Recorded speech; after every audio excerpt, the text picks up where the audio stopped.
Angasikara miara-matonta lejererano sonapary tamin'ny lahateny izay nataony. Hitondra ny tara-pahazavana ety ihany koa ilay toy fitarikandro ny sonapary omenanao am-panajana dia matory filohan'ny filankevim-pitantanana ny fitenenana.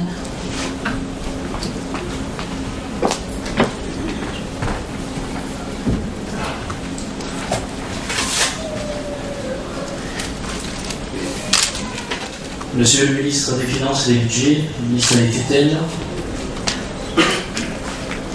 Excellences, Mesdames et Messieurs les ministres, membres du gouvernement, Messieurs les administrateurs de société, Mesdames et Messieurs les directeurs généraux, honorables invités, anticipons l'avenir. Au nom de la Sonapar et de ses partenaires associés, permettez-moi tout d'abord de vous souhaiter la bienvenue en ce lieu où est organisée cette journée des portefeuilles qui marque la célébration du 20e anniversaire de la Société nationale de participation. Bien dans ses baskets, comme on dit dans le jargon de la jeunesse branchée, 20 ans est un très bel âge. Mais en ce qui concerne une société, nous faisons déjà partie des catégories des seigneurs de la place. Pas tout à fait troisième âge, mais doté d'expériences, fait des hauts et des bas, de bonheurs et péripéties trépidantes. Cette année 2011, la Sonapar souffle à ses 20 bougies, à l'heure où Madagascar se trouve à un tournant crucial de son histoire, entre faits économiques et réalités sociales.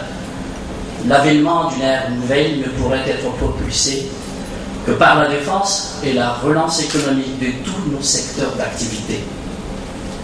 D'où le choix du thème sur ce sujet dans la conférence débat de ce jour, animée par la Fédération des opérateurs malgaches, la FIFAMA, et avec votre aimable participation interactive.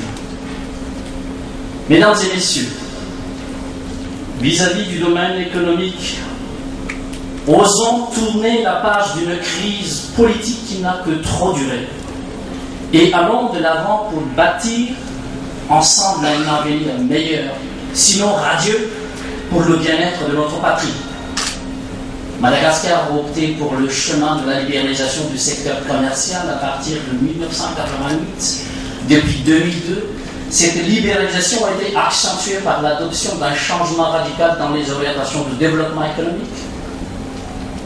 Pas plus tard que l'an dernier, 2010, le peuple malgache s'est exprimé par voie référendaire et sans contrainte aucune en faveur d'un changement radical en adoptant une nouvelle constitution qui régit la 4e République.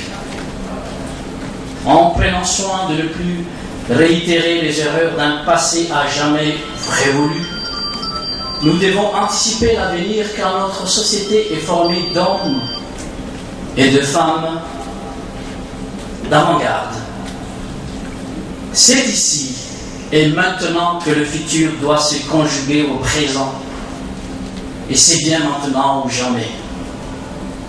Madagascar est classé parmi les pays les moins avancés de la planète, alors que notre grande île, 4e du monde, regorge de ressources naturelles, aquatiques et minières, et possède la principale richesse, régit tout le système des ressources humaines. Des ressources humaines aptes à transformer un rêve à la réalité et à matérialiser une vision en projet.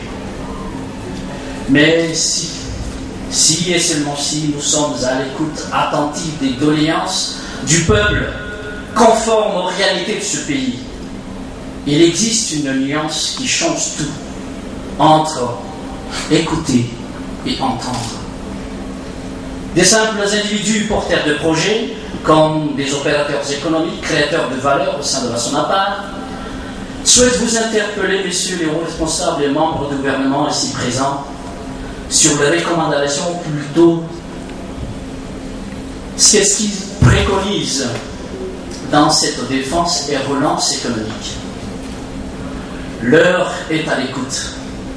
dans le pur respect de la culture bien malgache basée sur la structure même du Soutouavne, qui constitue en eux-mêmes des leçons de savoir et de savoir-faire ainsi que de savoir-vivre.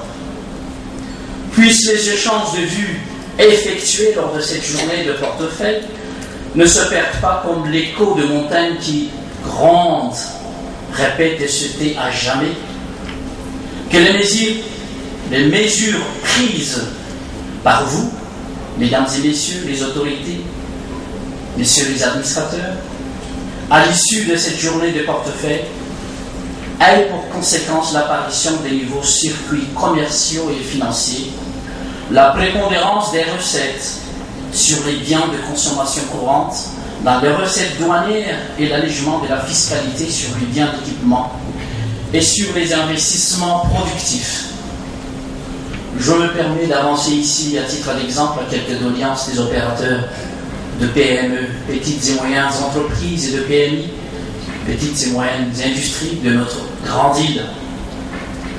Il est donc impérieux pour Madagascar d'appliquer à terme les barrières tarifaires et non tarifaires pour permettre aux opérateurs locaux de faire face à la concurrence internationale.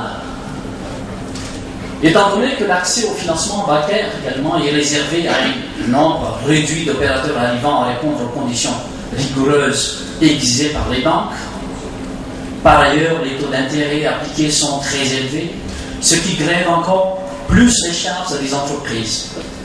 Mais en guise de réponse à l'endroit des nouveaux opérateurs, des porteurs de projets, la SONAPAR lance le financement à taux préférentiel avec une assistance technique et suivie conjointement à sa prise de risque et de participation dans vos capitaux. Pour résolver les problèmes évoqués ci-dessus et relancer la production, les mesures suivantes sont impératives. Selon encore les recommandations des opérateurs malgaches au sein de la SONAPAR. D'une part, mise à niveau des moyens de production par l'amélioration des outils de production, la formation des ressources humaines, valorisation des produits malgaches par la normalisation de la création et la mise en place d'un label Malagas pour les produits fabriqués en Madagascar, promotion des exportations, développement d'un large partenariat avec les organisations professionnelles régionales, sans oublier le volet social, amélioration du niveau des salaires le plus bas. D'autre part, l'amélioration de l'environnement des affaires par des mesures fiscales et douanières et financières adéquates et l'amélioration du cadre juridique, facilitation de l'accès au marché régional et international par l'appui aux PME, entreprises industrielles dans les divers domaines, l'expertise d'appui sur le marché international, la mise en place d'un organisme de certification de produits, disponibilité, fiabilité, qualité et coût de l'énergie, carburant, transport et infrastructure, sans oublier la télécommunication.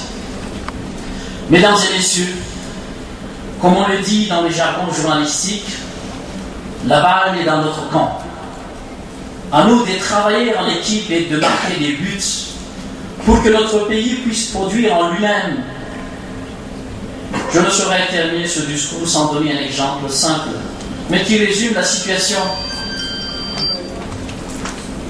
Comment se fait-il que Madagascar, entouré du canal de Mozambique et de l'océan Indien, en un demi-siècle d'indépendance, entre guillemets, Madagascar n'est pas capable de produire ses sardines à l'huile en boîte? Je vous laisse réfléchir à cette situation tragicomique qui est, hélas, une réalité vraie.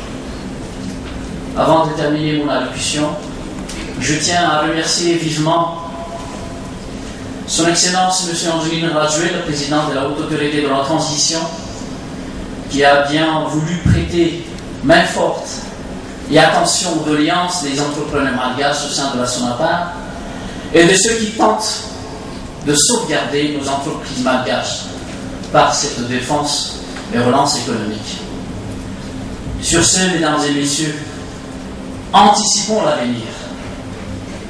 Je vous remercie de votre aimable attention.